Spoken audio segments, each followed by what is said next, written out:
origin story of See's Candy starts with Charles A. See, who was a Canadian chocolate sales representative who moved to Los Angeles with his wife and his mother, Mary See. They opened See's Candy, and all of the recipes came from his mother, Mary, and she is actually the face you see on all of the See's Candies boxes.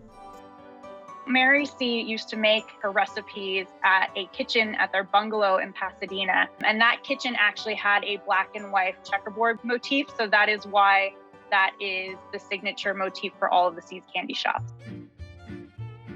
In 1925, they grew to include more than a dozen stores in California. In 1928, they expanded to include motorcycle delivery. So there are actually people on motorcycles who would hand deliver your candy for you.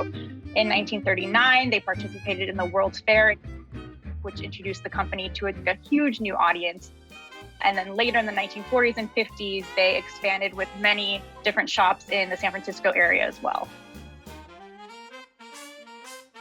The way See's gets its chocolate from its chocolate maker, which is Guittard, to its different production facilities is they use these giant tanker trucks that are full of melted chocolate.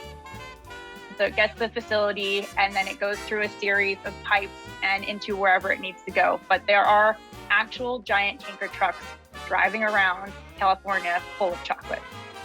See's Candies has been a part of the fabric of California for years now. They've routinely been a part of the Rose Parade. Generations of families have worked there. They're a huge part of my family. And basically, if you know someone who grew up in California, See's Candies definitely means something to them. And in the 1970s, they were sold to Berkshire Hathaway, which is owned by Warren Buffett, and they still own the company today.